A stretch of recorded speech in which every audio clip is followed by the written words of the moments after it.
Você mantém as suas contas em dia, você tenta fazer o melhor possível e quando você descobre que está recebendo contestações e compras que não foram compras que eu fiz. E aí foi uma situação bem complicada, porque por muitas vezes eu precisei ir a bancos e lojas e explicar que não, eu não estava fazendo aquelas compras. O receio de ser reconhecida pela estelionatária faz com que esta moça não mostre o rosto. O caminho percorrido para provar que ela não era a pessoa com o nome sujo na praça foi longo. Para não sair num prejuízo ainda maior, a vítima adotou uma postura de investigadora. Foram quase 8 meses de investigação minha para tentar descobrir quem era essa pessoa que se fazia se passar por mim.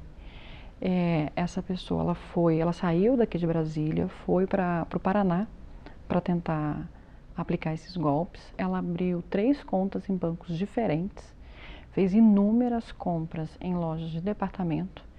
E o mais incrível dessa história toda é que eu descobri que, na verdade, ela estava atuando não com uma documentação falsa minha, mas ela tinha uma carteira de motorista verdadeira, emitida pelo Distrito Federal. A história é a prova de que a criatividade dos bandidos não tem limites. Uma quadrilha que atuava no Departamento de Trânsito obtinha informações de motoristas e renovava a carteira de habilitação deles antes do tempo. Com todos os dados das vítimas em mãos, os golpistas faziam o pedido. Pagavam a taxa exigida, entregavam uma foto atualizada e assinavam o documento. Sem qualquer dificuldade, recebiam a carteira em casa. Detalhe: todas as informações batiam e, por isso, eles não levantavam suspeita. Só que a assinatura e a foto não tinham nada a ver com as dos verdadeiros motoristas. O golpe poderia até ter passado despercebido não fosse um descuido da estelionatária. Uma comerciante encontrou a carteira de motorista no chão e viu que o nome da dona constava no cadastro da loja. Num gesto de boa vontade, resolveu ligar e dizer que estava com o documento. Mas quem atendeu lá do outro lado da linha foi a vítima, que realmente frequentava o estabelecimento e nunca perdeu a habilitação. Ligaram na minha casa falando que tinham achado a minha carteira de motorista. Só que a minha carteira de motorista sempre esteve na minha bolsa. Ela nunca saiu da minha bolsa, eu nunca perdi minha carteira. E nós buscamos essa carteira para descobrir que carteira era essa e na hora que eu olhei, era uma carteira com todos os meus dados, meu CPF, meu RG, data de nascimento, nome dos pais. A única alteração que tinha nela era a foto e a assinatura, que não era a minha. A ligação poderia ser o desfecho do caso se a mulher não estivesse bem longe com o kit estelionato. Com contra-cheques e endereços falsos, pegou o empréstimo consignado. Numa das tentativas, se identificou como ministra em Brasília. Marilza Vieira Ramos foi presa em flagrante em um dos bancos, como mostram estas reportagens. Mas não ficou muito tempo detida pela prática de estelionato. Para este advogado e especialista em direito digital, muitos crimes acontecem por descuido dos bancos. Muitas vezes algumas agências às vezes têm que bater metas mensais ou anuais e para isso eles aceleram a busca de abertura de contas, né? Então tem algumas agências muitas vezes não verificam realmente os documentos e querem facilitar cada vez mais a abertura da conta. Então por conta disso realmente traz muitas vezes a falta de atenção na verificação dos documentos e, consequentemente, um dano a um terceiro, que muitas vezes não sabe que teve seus documentos ali copiados e clonados na hora da abertura de uma conta.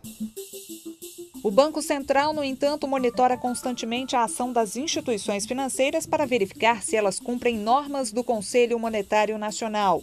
E, em caso de denúncia de fraudes, há uma política específica para tratamento das vítimas. Todos os bancos eles têm que ter uma estrutura para recepcionar reclamações e denúncias dos seus clientes. Os bancos devem tratar essa denúncia, verificar se essa denúncia tem fundamento, se realmente há indícios de que aquele cliente foi vítima de fraude, e aí cada banco tem a sua política de ressarcimento e de compensação de possíveis prejuízos que esses clientes tenham tido.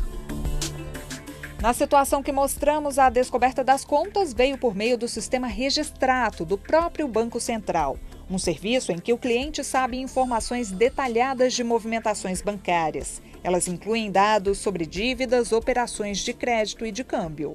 O Banco Central, por força da sua ação de fiscalização do sistema financeiro, ele possui aqui dentro, nas suas bases de dados, informações dos cidadãos.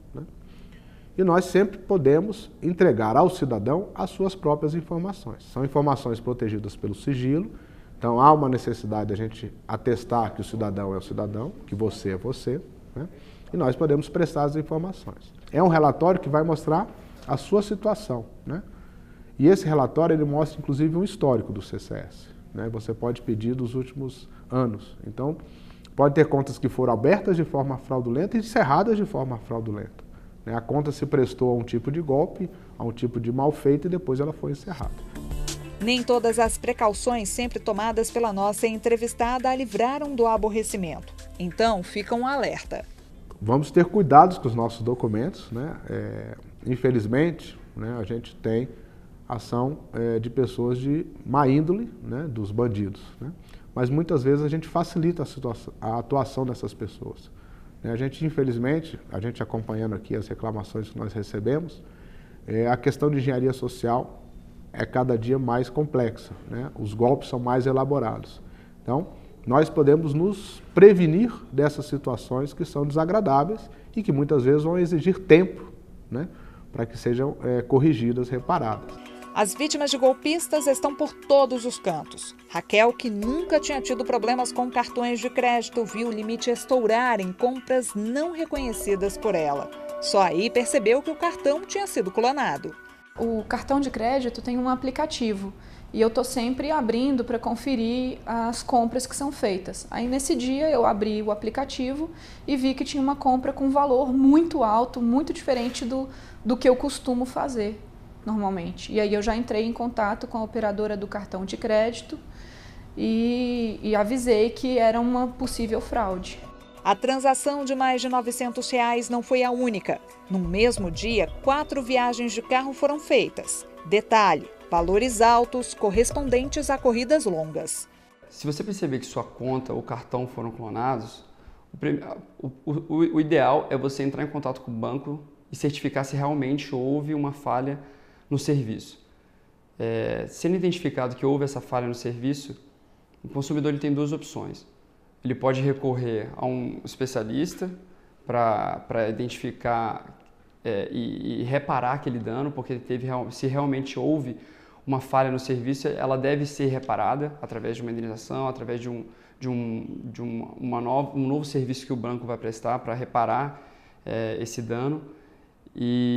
Ou ele pode também ir no PROCON fazer uma reclamação e através de um órgão administrativo entrar em contato com o banco para tentar solucionar esse problema, porque de qualquer forma o consumidor ele deve ser atendido diante dessa falha na segurança que muitas vezes o banco comete.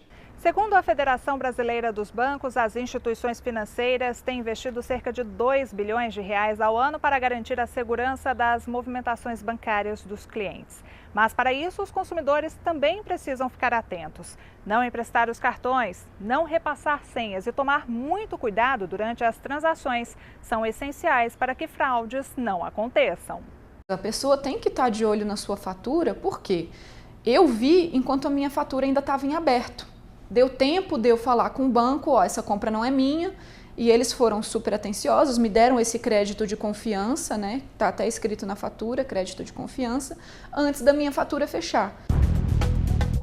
O repórter Justiça vai para um rápido intervalo e volta já. No próximo bloco, a Fernanda Tavares vai mostrar outras modalidades de golpes. Você vai ver como as fraudes acontecem pela internet e conhecer a história de um rapaz que vendeu carro e não recebeu dinheiro porque a concessionária fechou as portas. Não saia daí!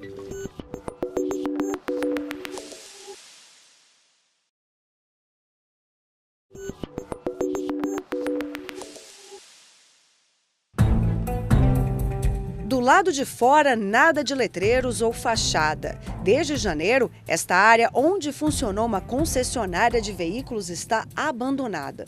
Os donos decretaram falência, fecharam as portas do dia para a noite sem comunicar os clientes. Voltar ao local traz péssimas lembranças ao Roberto. Ele negociou aqui o carro importado que tinha, mas nunca recebeu dinheiro pela venda do automóvel. O detalhe é que a relação com o estabelecimento era de total confiança. Pelo menos outras 4 transações haviam sido feitas nos últimos anos e o professor nunca imaginou que sairia de vítima na situação. Me surpreendeu muito, não era o modus operandi, não era a forma de operar da loja. A loja sempre foi muito prestativa, solícita e de uma hora para outra o veículo até foi vendido, mas eles não repassavam o valor da venda para mim. Quando eles venderam o veículo, eles me falaram que precisariam de 30 dias por conta do financiamento bancário para quitar o saldo devedor do veículo e me repassar o valor do bem. No entanto, foi passando um mês e meio, eles falavam algumas desculpas relacionadas ao banco, que a instituição financeira estava em atraso, um problema na conta, e isso acabou demorando mais de 2 meses e nada. Roberto ligou diversas vezes para a loja, mas não obteve resposta. Foi quando começou a receber diversas ligações de amigos que, preocupados, perguntavam se ele já sabia o que tinha acontecido. Todos os carros da concessionária haviam desaparecido. Foi uma sensação assim de muito desespero, fiquei muito transtornado na hora mesmo e pensei nesse momento em realmente fazer uma ação na esfera criminal, intensificar uma outra ação civil agora, mas uma certa já desesperança em receber, uma vez que não era só eu que estava sendo lesado. Os empresários foram encontrados e estão presos por estelionato. Até agora, 55 inquéritos foram instaurados contra os sócios. O advogado do Roberto monitora a investigação. A partir do momento que tivemos conhecimento do fato que a loja fechou e sumiu com todos os veículos que estavam no seu pátio, ajuizamos ações cíveis, tentando, num primeiro momento, conseguir a restrição, bloquear esse bem para que esses bens não fossem repassados, transferidos a terceiros. E um dos outros pedidos também era para que conseguissem, caso esses veículos fossem identificados, uma reintegração de posse. Caso isso não ocorra, o caso será resolvido em perdas e danos. Pelo menos 40 pessoas foram lesadas. O valor total do prejuízo causado às vítimas pode chegar a 5 milhões de reais. Normalmente, em situações como essa, os valores são retirados das contas jurídicas. E foi justamente o que a Justiça decidiu. Bloqueou todos os bens dos donos da concessionária. Alguns pedidos também incluíam a recuperação de veículos, mas nestes casos nem sempre a decisão foi unânime. A princípio, algumas decisões já foram favoráveis, deferindo o pedido liminar dessas vítimas para conseguir restringir, bloquear esses veículos. Entretanto, nem todos os juízes entenderam assim até o momento. Alguns acreditam que não seria viável bloquear esse veículo agora, pelo fato de poder atingir um terceiro de boa-fé, que tenha comprado esse veículo, que também venha a ser uma vítima, né? Comprou de boa-fé e hoje está com bem sem conseguir transferir para o seu nome porque o real proprietário não recebeu o dinheiro. É uma sensação traumatizante. Eu não tenho mais coragem de sequer passar em frente às cidades automóveis. Eu, quando passo aqui de carro mesmo, procuro nem olhar para o lado. No meio virtual, esse tipo de situação também acontece. E os casos de fraude na internet são cada vez mais comuns. A Vanessa sempre fez compras pelo computador. Não conseguiu escapar da audácia de um estelionatário. A professora adquiriu uma televisão no OLX, site especializado em compras e vendas pela internet. Tudo estava normal. Pegou o produto com o vendedor, mas quando chegou em casa, veio a surpresa. Parecia ser tudo verdadeiro, né? Quando eu cheguei em casa, que eu abri a televisão, a tela estava intacta. Estava parecendo normal, que eu liguei, a televisão não funcionava. Tudo branco, ficava branca a tela. Eu até cheguei a levar para consertar, mas não tinha conserto. Depois de entregar a mercadoria, o vendedor sumiu. O número do celular não era mais encontrado. Os e-mails enviados não eram respondidos e o anúncio deixou de existir na plataforma. Vanessa só conseguiu encontrar o falsário depois de simular uma nova compra. No dia da retirada do produto, chamou a polícia. Eu criei outro WhatsApp, né, com a foto da minha mãe e entrei, pedi que ele me mandava as fotos e a gente conversava pelo WhatsApp. Ele mandava as fotos da televisão, mandava foto da nota fiscal. Aí eu combinei com ele em outro local. E ele foi e eu passei primeiro no local, ele já estava. Aí no que ele tirou a televisão do carro, que foi entregar para minha mãe, eles foram abordados pela viatura. Em nota, o OLX condenou a atitude do estelionatário porque ela vai contra as regras da empresa. Lamentou o fato da ferramenta ser usada por terceiros de má índole e sugeriu dicas, como fechar negócio em lugar público e movimentado, sempre pesquisar os valores de mercado, ficar atento sobre os excessos, facilidades e preços muito abaixo do mercado e não transferir valores antes de receber a mercadoria. Este advogado especialista em direito do consumidor conta que em casos como o da Vanessa, o site é apenas um intermediador do negócio. Sendo assim, todo cuidado é pouco. O que acontece em sites como o OLX? Eles são verdadeiras plataformas de relacionamento. As plataformas digitais, elas funcionam, em regra, como um meio de aproximação entre as duas partes. Na OLX, você tem pessoas físicas e pessoas jurídicas anunciando. O importante é quem é o vendedor. Se eu compro de uma pessoa física, eu vou tratar com um particular e o site vai funcionar muitas das vezes como um mero intermediário nessa relação. Então, não necessariamente o site vai ser responsabilizado, até porque os meios de pagamento serão negociados entre as partes, o site funciona apenas como um anúncio. E explica a diferença entre o que fazer quando o prejuízo é com a compra feita no ambiente físico e quando ocorre no meio virtual. Todas as vezes que você tiver em uma das pontas o fornecedor habitual, vamos entender o fornecedor habitual como o comerciante, o empresário, aquele que presta atividade habitualmente com o intuito de lucro. São as empresas, as grandes lojas. Aí você tem o CDC. Quando você tem uma relação entre particulares, em regra você tem o Código Civil. E aí os benefícios da legislação, eles não são tão intensos quanto do Código de Defesa do Consumidor. Como, por exemplo, a inversão do ônus da prova, a responsabilidade objetiva, que quando você compra de um estabelecimento empresarial, seja físico ou virtual, ela incide. Da pessoa física, não. O prejuízo da Vanessa foi de quase R$1.000. Depois do estresse, ela tem uma certeza: compra pela internet, nunca mais. Eu vejo na loja online, olha como que eu fiquei, eu vejo na loja online, aí vou na loja física e compro.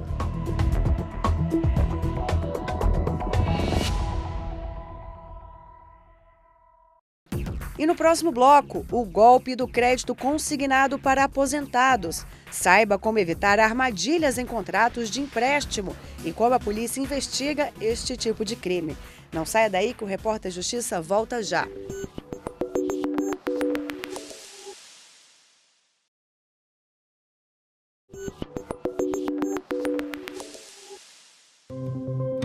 O Repórter Justiça está de volta para contar a história da Dona Maria. Ela trabalhou 35 anos como doméstica na casa de uma família. Quando se aposentou, pensou que iria curtir um pouco mais a vida e descansar.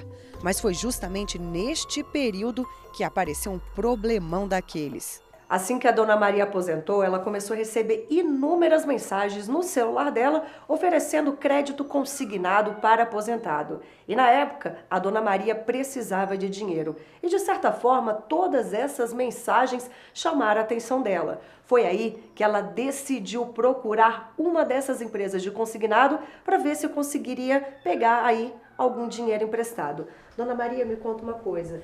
Todas essas mensagens no seu celular e todas as facilidades que eram de fato oferecidas, né, nas mensagens, do dinheiro, aquilo despertou muito a sua atenção, não foi? Muito tentadora. Aí eu dizia, tá fácil, então eu vou lá, diz é dinheiro na hora, sem burocracia, sem consulta SPC, não sei o que tem para lá, para lá. Quando a gente chega lá, já tá tudo pronto, é só pra gente assinar. Eu não sei como é que eles conseguem os dados da gente tudo. Aí só confirma o documento e dá aquela folha para a gente assinar. Aí depois é que a gente vai ver o rombo, porque falta dinheiro para remédio, falta dinheiro para aluguel, falta dinheiro para luz, água, e o dinheiro que sobra não dá para alugar nada. E você fica preso como se fosse assim uma arapuca, porque você não pode mais fazer empréstimo, porque já está comprometido com um pouquinho que você tirou. A questão aqui também envolveu um descuido da dona Maria. É que ela não pediu ajuda ao fechar o empréstimo. Assinou o contrato sem ler o que estava escrito nas entrelinhas. Na primeira parcela, notou que o valor era muito maior que o combinado. Eles começaram insistindo, em uma semana ainda, ligava para mim. Aí eu fui. Cheguei lá e disse, olha, dona Maria Lúcia, tem aqui liberado um crédito aqui para a senhora, vai ser muito bom, vai lhe ajudar muito. Aí eu fiz o empréstimo. Quando foi no outro mês, eu fui ver o tanto que tiraram da minha conta. Aí começaram a descontar seguro, que eu não pedi. Eu não pedia seguro, eles colocaram um seguro também. Depois dessa dor de cabeça, a aposentada buscou um advogado para saber o que estava acontecendo. E realmente, os contratos são difíceis de entender. Há vários itens e os termos jurídicos acabam deixando muitas dúvidas. Agora, um acordo entre a Defensoria Pública da União, o INSS e os bancos vai mudar as regras para o consignado. Todos os contratos devem ser acompanhados de um termo de consentimento detalhado. A ideia é evitar o endividamento por falta de informação. Na hora de fechar o negócio, por exemplo, o contratante deve estar ciente de que o limite do cartão pode gerar alguns encargos. Na época, a dona Maria não teve esse suporte. O resultado, outras dívidas surgiram. O aluguel atrasou, isso sem contar as contas de água e luz, que também ficaram no vermelho. Complicado. A gente peleja, aí a gente vai atrás de outro empréstimo para cobrir aquele que chega lá não dá. Aí é outra dívida que a senhora está contraindo.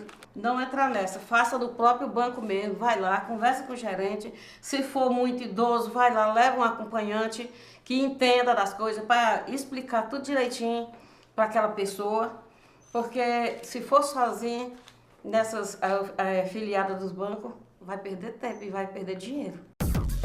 De acordo com a polícia, os idosos são alvos fáceis dos golpistas, que cada vez mais incrementam a forma como agem. Mensagens no celular, e-mail, portais da internet, sites como leilões de carros.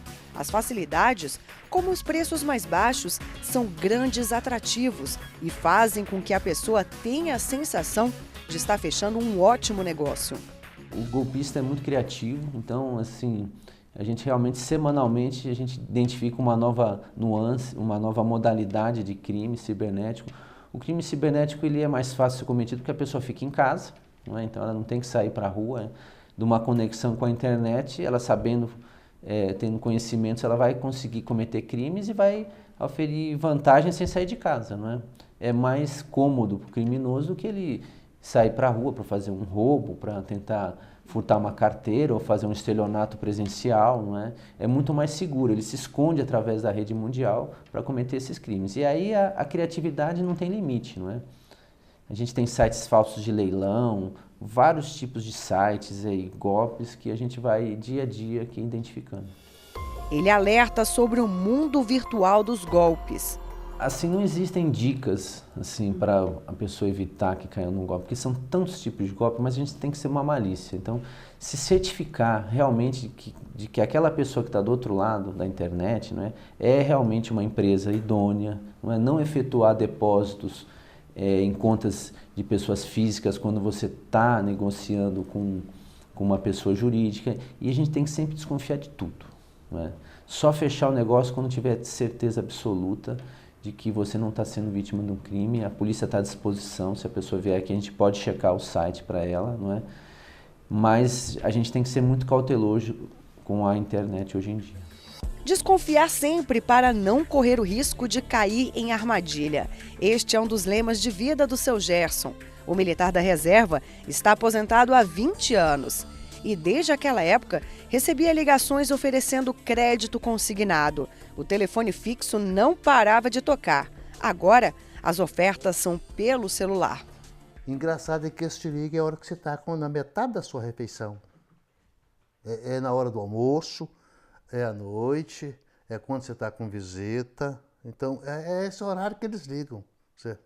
E são insistentes, você está falando não, eu não me interesso, e eles estão, e a pessoa que liga para a gente, ele é treinado para fazer a cabeça da gente, parece que ele ganha comissão, certo? Ele é nossa, insiste mais. O senhor acha chato essa insistência? Incomoda, você está falando não e a pessoa está falando sim. Imagina você está falando não, eu não quero. Não, mas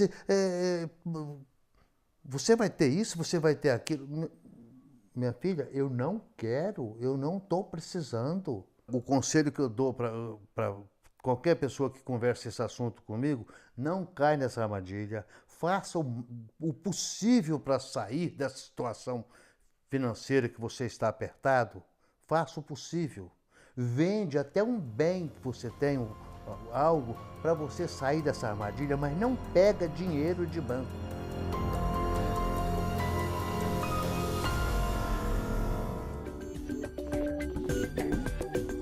O Repórter Justiça fica por aqui. Obrigada pela sua companhia. Você também pode acompanhar a nossa programação pelo site tvjustiça.jus.br ou pelo nosso canal no YouTube, TV Justiça Oficial. Até a próxima. Tchau!